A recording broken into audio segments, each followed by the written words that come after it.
Durante casi un siglo, los arqueólogos han buscado la cámara funeraria del rey Antíoco, sin resultado positivo hasta ahora. ¿Dónde fue enterrado Antíoco? Este es uno de los grandes enigmas, y si algún día su tumba apareciera intacta, sería un hallazgo magnífico.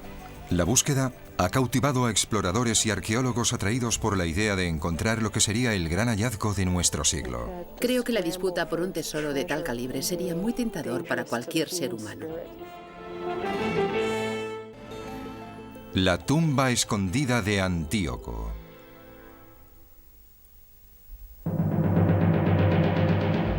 Al pie de una gigantesca pirámide rocosa se hallan desperdigados unos enormes bustos esculpidos, estatuas de animales y relieves tallados en piedra.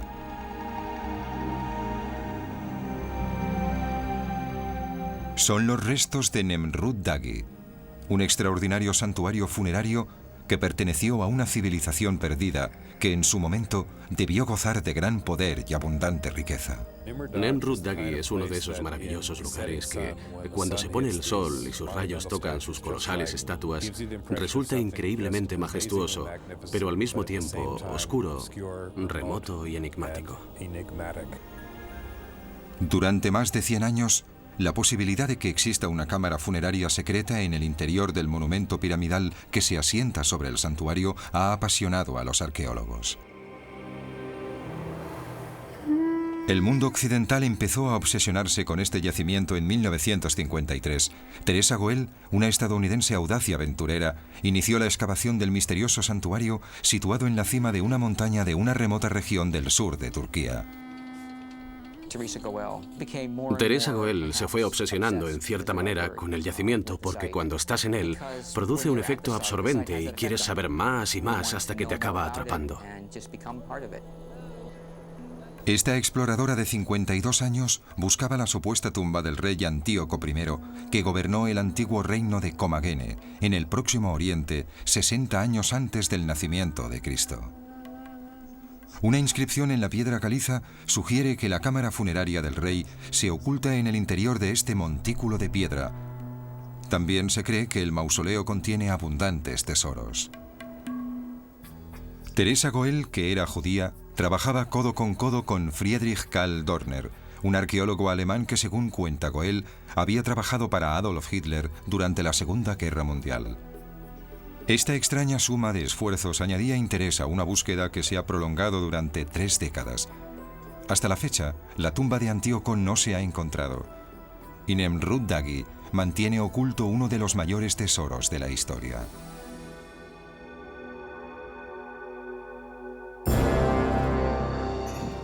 El año 69 a.C., 2 grandes imperios combatían por el control del mundo mediterráneo. Al oeste se encontraban los poderosos romanos y al este los igualmente poderosos partos, descendientes de los persas.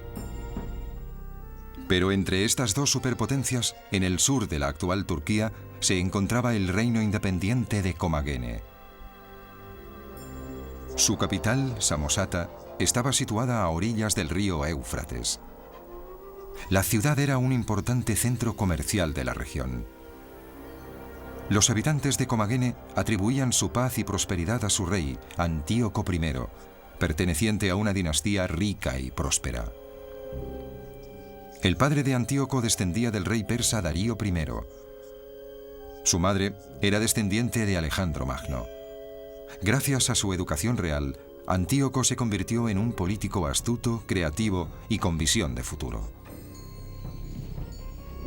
Durante décadas, maniobró con habilidad entre los partos y los romanos, enfrentados entre sí. Manteniéndose neutral, consiguió la libertad de gobernar con independencia su magnífico reino. Es probable que el rey Antíoco fuera un gran gobernante y un rey muy astuto. Solo así podría haber reinado en esa época de la antigüedad. Los romanos fueron lo bastante inteligentes como para dejar que él ostentara el poder y tener así un estado que actuara como aliado entre ellos y los partos, al otro lado del Éufrates. Se sabe muy poco sobre el rey Antíoco, al margen de las misteriosas ruinas que revelan que era un hombre de grandes convicciones religiosas. Hacia el año 60 a.C., el monarca creó una nueva religión, una combinación de sus raíces orientales y occidentales. En honor de este culto sagrado, construyó un magnífico santuario que debería albergar en el futuro su sepultura. Se elevaba así en la cumbre del monte Nemrut, de 2.300 metros de altura, en un lugar muy próximo al cielo. El lugar se llama Nemrut Dagi, pero hasta la fecha se desconoce el significado de este nombre. Su construcción fue una tarea titánica. Antíoco ordenó que se erigiera un túmulo o tumba. Los obreros esparcieron 700.000 toneladas de roca triturada en la cima del monte Nemrut. Este formidable manto de rocas desciende hasta 150 metros desde lo más alto de la montaña.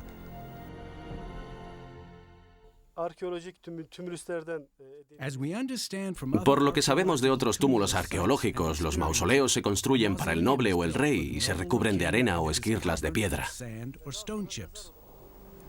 Después de su muerte, los restos de Antíoco se situarían en una cámara funeraria en el interior del mausoleo de forma piramidal.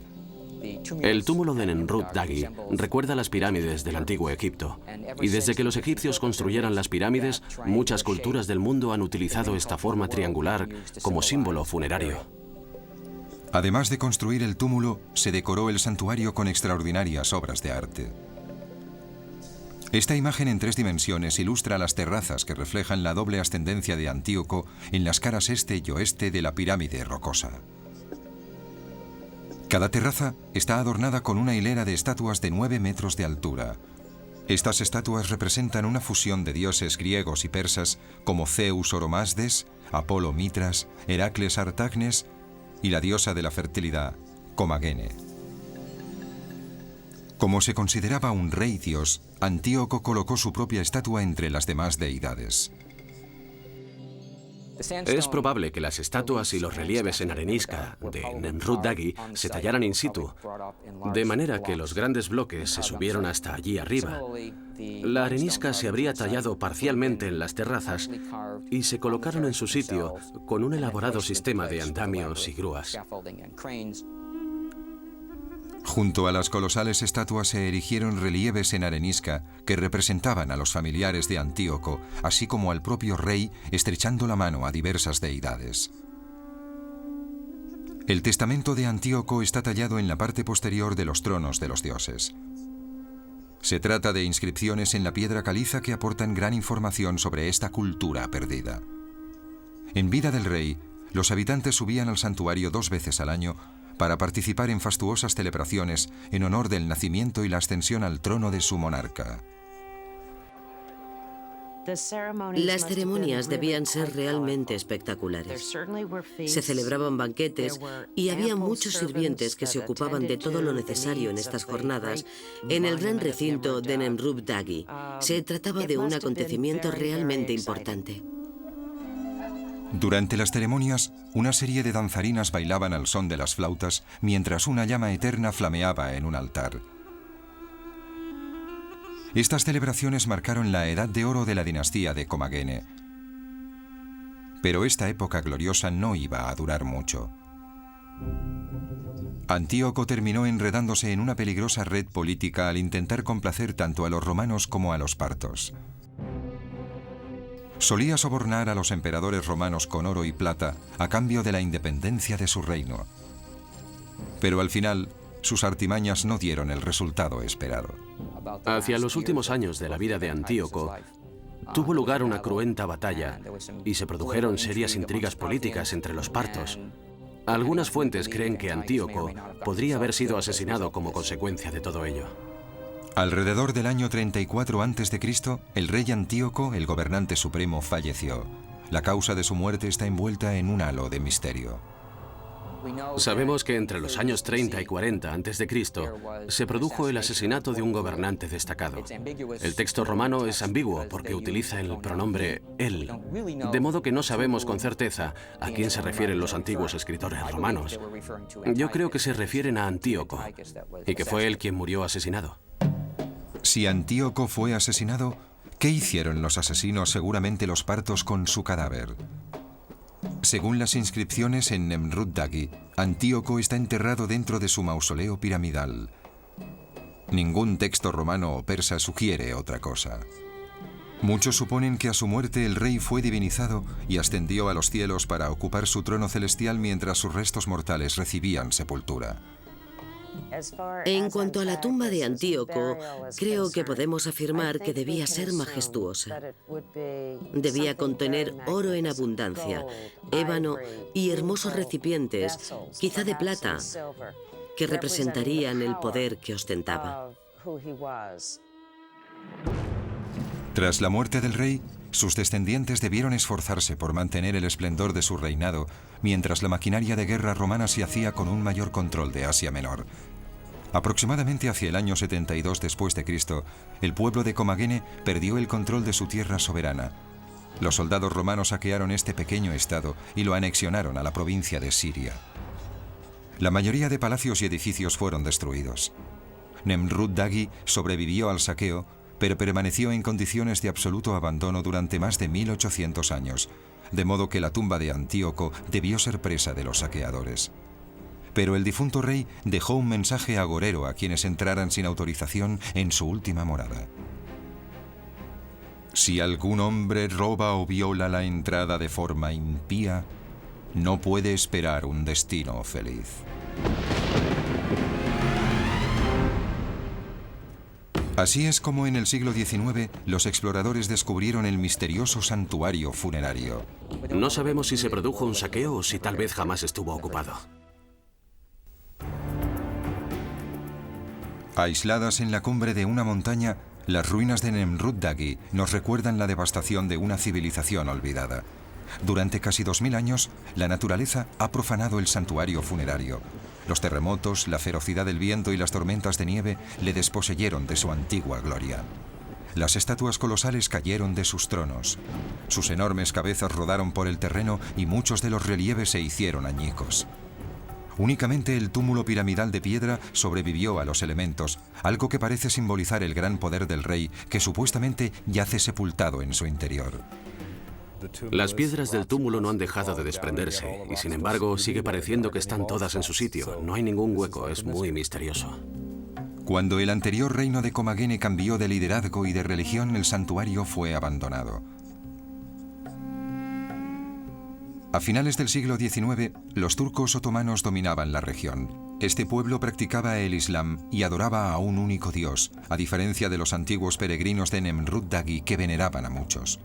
De hecho, Nemrut-Dagi siempre fue un lugar conocido, pero lo fue para la población kurda.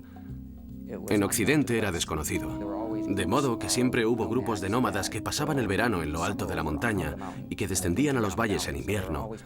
A lo largo de un milenio siempre hubo gente que iba y venía por ese sitio. El primer occidental que descubrió este lugar fue Charles Sester, un ingeniero de caminos alemán.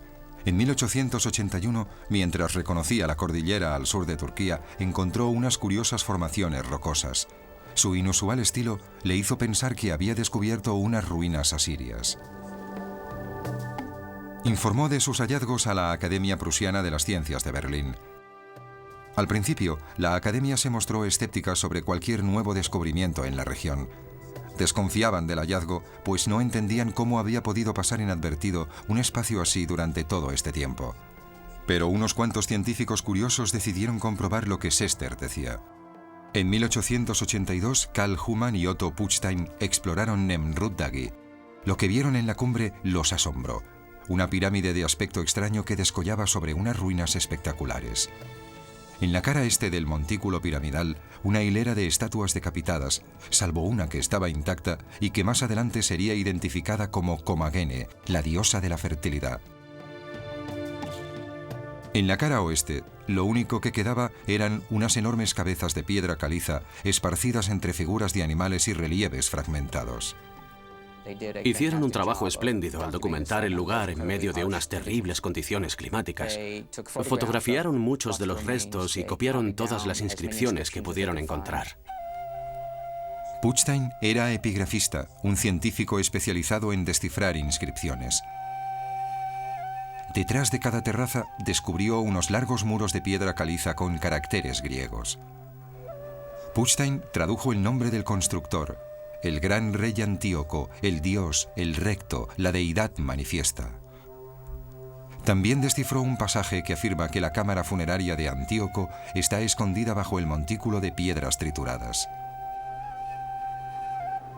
He previsto poner los cimientos de esta sepultura sagrada que está muy próxima al trono celestial, donde la forma exterior afortunadamente conservada de mi persona descansará eternamente. El estilo de las esculturas reveló a Putstein y a Humann que los restos no eran asirios como había creído Sester, sino más bien macedonios o persas. Los científicos averiguaron cómo estaban unidas las estatuas mediante el estudio de los agujeros de los costados de las cabezas de 2 metros de altura esparcidas por el suelo. Después de haberse construido el trono, se habrían hecho unos agujeros en la estatua para trasladarla y depositarla en él. Dicho de otro modo, estos agujeros son los originales. Durante su exploración, Humann y Putstein desenterraron un relieve en arenisca que representaba a un león salpicado de 19 estrellas, 3 planetas y una luna creciente. Descubrieron que era el calendario astronómico griego más antiguo que existía, pero el hecho exacto al que este horóscopo se refería generó debate. ¿Qué significa todo esto? En el horóscopo se menciona la fecha del 7 de julio del año 62 a.C. Para algunos, esa es la fecha de la coronación del rey Antíoco. Para otros, es la fecha de algún tratado de paz. Y también hay quien opina que es la fecha del nacimiento de Antíoco. Pero el equipo alemán efectuó otro descubrimiento todavía más apasionante, otros 2 túmulos reales en la región de Comagene. Uno de ellos se denomina Caracus. Aunque mucho más pequeño y menos adornado que el de Antíoco, se supone que este montículo rocoso albergaría las sepulturas de las mujeres de la familia de Antíoco, su madre, su hermana y su hija. Seson es otro túmulo pequeño. Se cree que en este montículo de roca triturada reposan su hijo y su esposa. Sin embargo, no se han encontrado restos humanos en ninguno de estos sitios. No sabemos si se produjo un saqueo o si en realidad este lugar nunca se utilizó como enterramiento. Las cámaras están vacías, de manera que no tenemos modo de saberlo, porque no quedó nada en ellas que nos indique si alguna vez hubo algo dentro. La expedición de Humann y de Putstein provocó que el gobierno otomano enviara su propio equipo a Nemrut Dagi en 1883. Los exploradores alemanes y turcos coincidieron en que Nemrut Dagi era un antiguo reino con influencias de Grecia y del Próximo Oriente. Pero una nueva inspección reveló la dificultad de buscar la cámara funeraria bajo el precario montículo de piedras. No es fácil abrir el túmulo. Si se mueve una esquirla de piedra,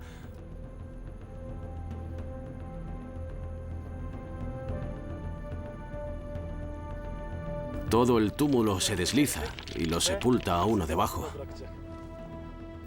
Al final, la falta de interés y de financiación motivaron que el santuario fuera abandonado de nuevo, por lo menos hasta la segunda mitad del siglo XX. Fue entonces cuando una arqueóloga estadounidense retomó la búsqueda de la cámara funeraria de Antíoco. Cuantas más cosas descubría sobre Antíoco, más convencida estaba Goel de que este lugar maravilloso y austero a un tiempo no podía ser otro que la tumba del rey. Corría el año 1953. Teresa Goel, una arqueóloga estadounidense, inició en solitario una ambiciosa expedición. Quería desentrañar los misterios que rodeaban a Nemrut Dagi y encontrar la tumba del rey Antíoco. Esta licenciada en arquitectura de Nueva York empezó a interesarse por este espectacular lugar cuando estudiaba arqueología en la New York University en la década de los años 30. En 1946, después de la Segunda Guerra Mundial, Goel fue a Turquía para excavar el antiguo yacimiento de Tarso. Pero anhelaba visitar el poco explorado yacimiento de Nemrut Dagi. A principios de los 50, Goel solicitó permiso al Ministerio de Cultura turco para poder iniciar las excavaciones que debían llevarle hasta la tumba de Antíoco. Enseguida se dio cuenta de que los anteriores expertos habían sido injustos con Antíoco y Nemrut Dagi y se propuso realizar una reivindicación del monarca y su reino. Pero Goel no estaba licenciada en arqueología y se sentía algo insegura de su posición frente a los arqueólogos más prestigiosos del mundo. Así que pensó que este podría ser el camino para que sus colegas la aceptaran. Goel no parecía reunir las condiciones para llevar a cabo una excavación en aquella desolada región musulmana. Con 52 años se estaba quedando sorda y tenía problemas crónicos en los pies. Aún así, su decisión de excavar era implacable. Podría decirse que mi tía Tess era única. No he conocido a nadie como ella. Era distinta de las demás mujeres de su generación. Todo en ella era diferente, su forma de vestir y de hablar. Estudió en Radcliffe en una época en la que todas las demás mujeres eran educadas para ser esposas ejemplares. De hecho, en 1923, sus padres, judíos ortodoxos estrictos, le concertaron un matrimonio con Cyrus Leventhal, hijo de un rabino. Tuvieron un hijo llamado Jay, pero el matrimonio resultó un fracaso. Me di cuenta de que mi vida era una situación de continua itinerancia. Por eso mi matrimonio no tenía ningún futuro. Es una suerte que haya muchas esposas ejemplares en el mundo. No sería bueno que la sociedad tuviera que depender de personas como yo. El matrimonio era un impedimento para lo que Goel pretendía llevar a cabo. Apartó de su vida todo lo que suponía una interferencia. Todas las distracciones externas, incluido su hijo, al que dejó al cuidado de su hermana mayor. El camino poco convencional de Goel la condujo a la primera de sus muchas expediciones a Nemrut Dagi. En otoño de 1953 llegó a la antigua ciudad de Estambul, un bullicioso puerto comercial que conecta a Europa con Oriente. Tomó un autobús destartalado hacia el sur y se convirtió en la primera mujer occidental que entró en la región musulmana de Anatolia. Ahí efectuó el recorrido hacia la cumbre del monte Nemrut en mula. Llegó exhausta a la cima, pero lo que allí vio fue suficiente para una reanimación inmediata.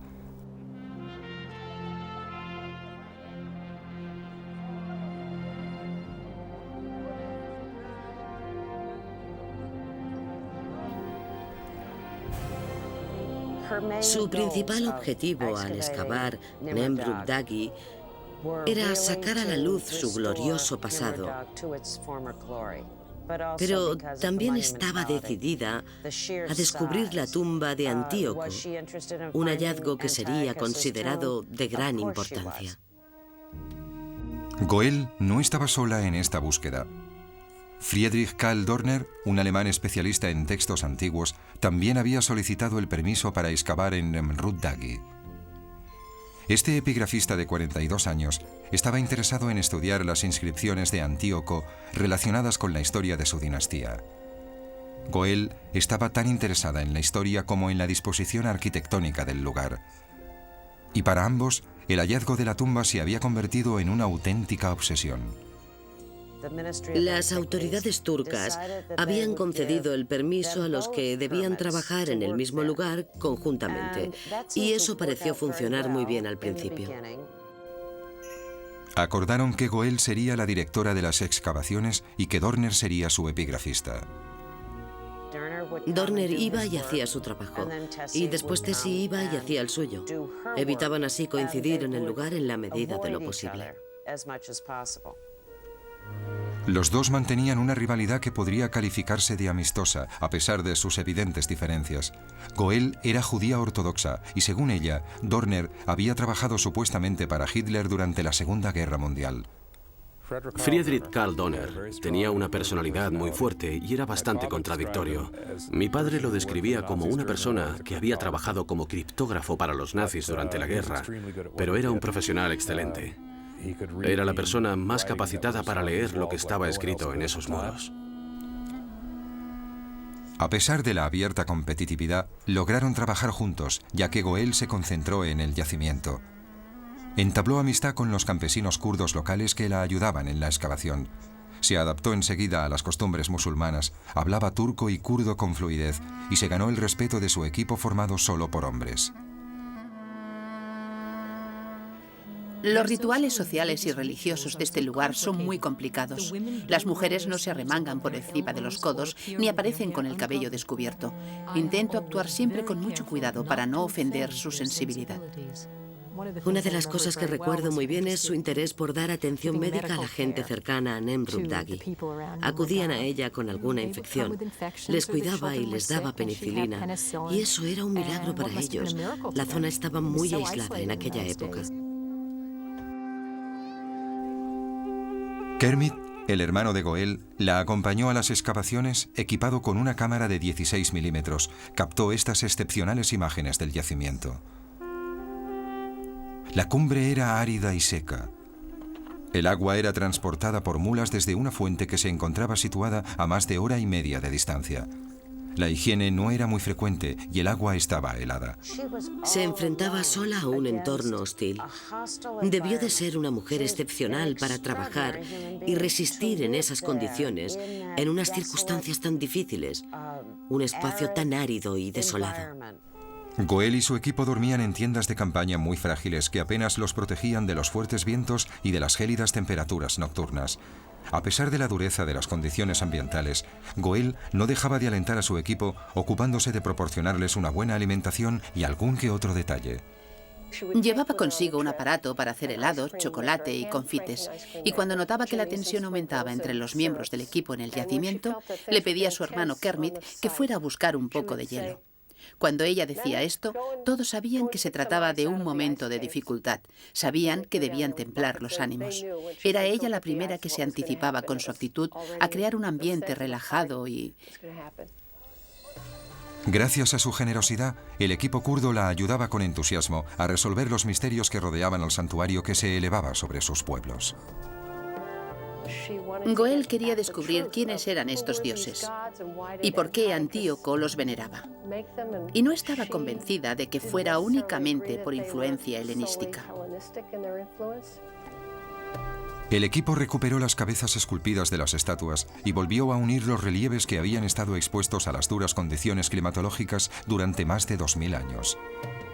Durante el proceso, Goel descubrió que la dinastía de Antíoco no solo había recibido las influencias de las culturas helenística y persa, sino también de las culturas indígenas de la región, en concreto de los antiguos hititas, que tuvieron su esplendor en el siglo XII a.C. Esto explica el estilo excepcional de las esculturas y aporta datos muy valiosos sobre el yacimiento funerario.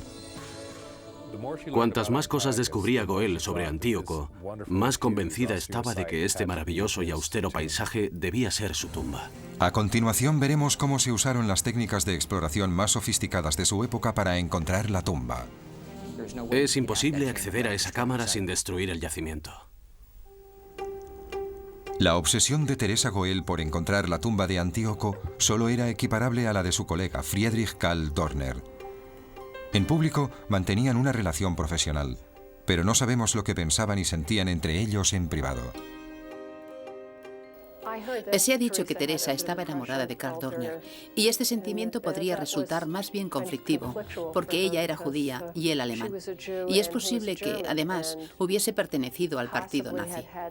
Es probable que ella tuviera la sospecha de que él había estado afiliado a dicho partido. Y a pesar de ello, no dejaba de sentirse muy atraída por él.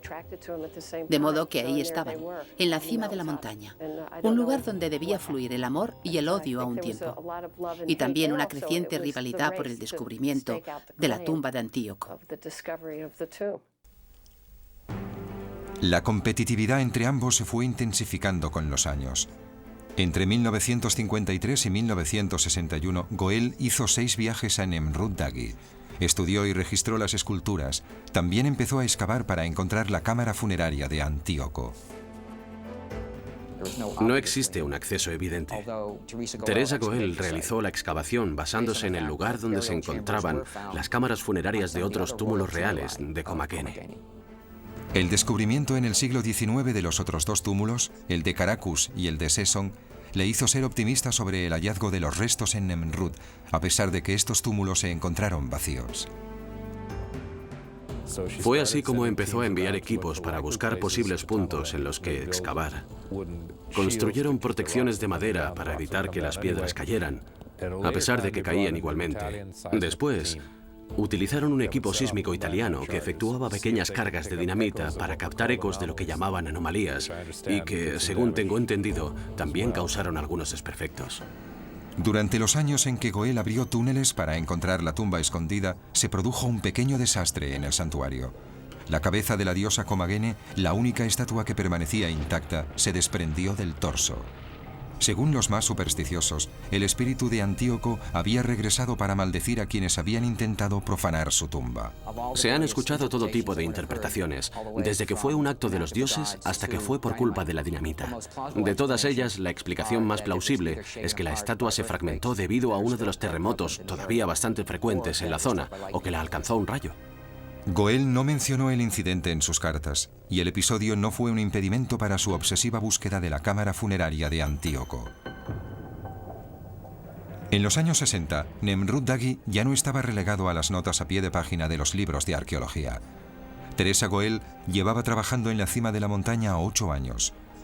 Convertía la búsqueda de la cámara funeraria de Antíoco en algo tan importante como los descubrimientos de las tumbas de los grandes faraones de Egipto. Periódicos y revistas internacionales informaron sobre su apasionante búsqueda. La publicidad sirvió para la aportación de fondos económicos al yacimiento. En 1963, Goel exploró de nuevo el túmulo, esta vez utilizando el equipo más avanzado de la época. Se realizaron varias pruebas, incluidas las prospecciones sísmicas y electromagnéticas, pero Goel y su equipo tropezaron con muchos obstáculos. Además de tener una superficie precaria, la roca triturada es solo un revestimiento de la cima de la montaña. Y a diferencia de las pirámides de Egipto, que contienen cavidades artificiales, el monte Nemrut contiene varias bolsas naturales que pueden percibirse como cámaras funerarias. Es muy difícil diferenciar una cavidad natural de otra artificial, con la clase de prospecciones realizadas hasta ahora. Aunque se hubiera encontrado una cámara en el interior, habría sido imposible llegar a ella sin destruir el túmulo. Goel probó todos los métodos posibles, pero no encontró nada. A su frustración se sumaba su creciente resentimiento hacia Friedrich Karl Dorner.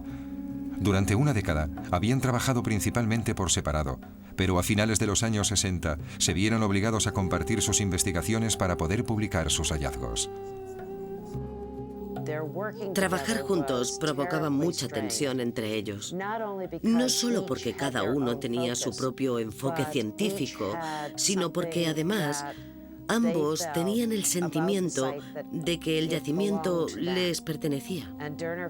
Dorner quería reservarse la información de gran parte de los materiales que él mismo había descifrado, y Goel, por supuesto, quería obtener toda la información sobre el yacimiento. Solían discutir mucho, sus cartas dan fe de ello, así como de la opinión un tanto crítica que ambos tenían entre sí sobre los trabajos realizados por el otro en la excavación. También estaban en desacuerdo en cuanto a la publicación de la información sobre el yacimiento, pero a pesar de todo esto, siguieron colaborando y trabajando juntos. Goel seguía sin estar satisfecha con su investigación. En 1976 planeó otra excavación. Sin embargo, no consiguió los fondos económicos suficientes. Con 75 años, sus posibilidades de regresar al yacimiento parecían escasas. La gente murmuraba y decía que como era mujer y sufría problemas de sordera, no tendría futuro en el mundo académico. Pero creo que su mayor inseguridad provenía de su formación académica, pues no había llegado a doctorarse. Goel había lidiado todo tipo de tormentas en la cima del monte Nemrut, pero en este caso se enfrentaba con otro obstáculo. No había finalizado el doctorado en arqueología. Esto la torturaba y hacía que se sintiera insegura a la hora de publicar sus hallazgos. Aunque había escrito artículos breves sobre el yacimiento a lo largo de todos estos años, tenía que redactar un informe final que sería juzgado por un público académico muy crítico. Había profundizado mucho en el estudio de Comakene y en su región, y su interés por el yacimiento la llevó a seguir adelante durante años, pero jamás creyó tener información suficiente sobre el yacimiento. Pensaba que sus interpretaciones no tendrían validez entre sus colegas. Aunque su obsesión por encontrar la tumba de Antíoco era implacable, la salud de Goel empeoraba. En 1981, a sus 80 años, le diagnosticaron un cáncer y su esperado informe sobre Nemrut Dagi distaba mucho de estar redactado en su totalidad. Su hermano Kermit se negó a permitir que la que había sido la obra de su vida quedara incompleta, así que solicitó para su hermana la ayuda de varios expertos en la materia. Donald Sanders, doctor en arqueología, aceptó la propuesta de Kermit para terminar el libro de Goel. Cuando me convertí en la persona que iba a recopilar toda la información aportada por Teresa Goel sobre Nemrut Dagi, tuve la posibilidad de hablar con ella muchas veces y decirle que la obra de su vida iba a publicarse para provecho de la comunidad arqueológica. A Goel, débil y postrada en la cama, le entristecía saber que no volvería a visitar nunca el santuario en lo alto de la montaña. Vivió sus últimos años reflexionando y lamentándose. Se sentía decepcionada por no haber terminado una publicación final sobre el yacimiento. También se sentía muy frustrada por no haber encontrado la tumba de Antíoco. Le invadía el resentimiento porque no podría terminar aquello a lo que había dedicado toda su vida. Aquello que había sido considerado de gran interés por la comunidad arqueológica mundial. E incluso sentía rabia por el hecho de que Dorner pudiera seguir adelante y ella no. El 18 de diciembre de 1985, Teresa Goel falleció. Tenía 84 años. Su hermano Kermit cumplió con su última voluntad. Esparció sus cenizas en la cima del monte Nemrut. A continuación veremos cómo el rival de Teresa Goel prosiguió la búsqueda de la tumba de Antíoco en Nemrut Dagi. Creo que no debería reanudarse la búsqueda de la tumba de Antíoco, porque no pueden hacerse más análisis del yacimiento sin destruirlo más todavía. Pero los misterios que envolvían a Nemrut Dagi continuaron tras la muerte de Teresa Goel, y Friedrich Karl Dorner prosiguió con el legado de su colega y rival. En 1984, Dorner regresó a Nemrut para efectuar unos trabajos de restauración, aunque no disponía de fondos económicos para devolver al yacimiento el esplendor del que había gozado en el pasado. Dorner estaba dispuesto a dejar su propia huella en el lugar, así que se puso a buscar la tumba perdida de Mitrídates I, padre de Antíoco, situada al parecer en Arsamella, a unos 50 kilómetros de Nemrut Dagi. Sin embargo, Arsamella no posee ningún túmulo, solo 2 túneles profundos abiertos en la montaña. Una inscripción sobre un túnel informa de que Antíoco sepultó en él a su padre. Pero no existe ninguna cámara funeraria. Sabemos que en Arsamella podría haber existido una serie de estatuas colosales parecidas a las de Nemrut Dagi, y que es probable que Mitrídates estuviera enterrado allí, pero no ha aparecido ninguna indicación sobre sepultura alguna. Dorner se sentía desanimado por no haber encontrado cámaras funerarias reales en la región, y le entristecía que Goel no hubiera terminado de escribir el libro sobre su investigación conjunta. A pesar de que él mismo había publicado algunos artículos breves sobre sus trabajos en Nemrut, confiaba en que fuera Goel, que había sido la directora de la excavación, quien publicara un informe definitivo sobre sus hallazgos. Tuve ocasión de conocer a Friedrich Karl Dorner. Le vi una vez en Alemania. Le pregunté si tenía algún material que pudiera serme útil, y se mostró muy dispuesto. Le interesó bastante saber que su trabajo en Nemrut Dagi se publicaría finalmente. Al igual que Goel, Dorner no vivió lo suficiente para haber publicado el libro. Murió en 1992, a los 81 años. Y para no ser menos que su antigua rival, sus cenizas también fueron esparcidas en la cima del monte Nemrut. En 1996, Donald Sanders terminó la edición sobre la investigación de Teresa Goel en un monumental libro de 2 volúmenes. Se publicó 11 años después de su muerte. También incluía el análisis de las esculturas y las inscripciones de Friedrich Karl Dorner. El libro devolvió a Nemrut Dagi la importancia de haber sido considerada como una de las maravillas de la antigüedad. El interés por Nemrut Dagi no ha decrecido con la muerte de sus descubridores, las 2 personas que dieron a conocer al mundo la existencia de este yacimiento excepcional. En 1988, Nemrut Dagi fue declarado Parque Nacional Turco y Patrimonio de la Humanidad. Actualmente, miles de turistas suben hasta la cima de la montaña para contemplar el impresionante yacimiento y preguntarse si la tumba del rey Antíoco permanece oculta en algún lugar cercano. Pero la afluencia constante de visitantes a la zona ha afectado al santuario. Cientos de personas llegan hasta aquí todos los días. Se acercan hasta las estatuas y recorren el túmulo. Poco a poco van deteriorando lo poco que se conserva de las esculturas. Tenemos que impedir que la gente deteriore el yacimiento, de modo que sería mejor mantener a los visitantes en los bordes exteriores de las terrazas. Así podrían contemplar el yacimiento, pero sin acercarse a las estatuas. ¿Y qué otras exploraciones se han efectuado para localizar la tumba de Antíoco?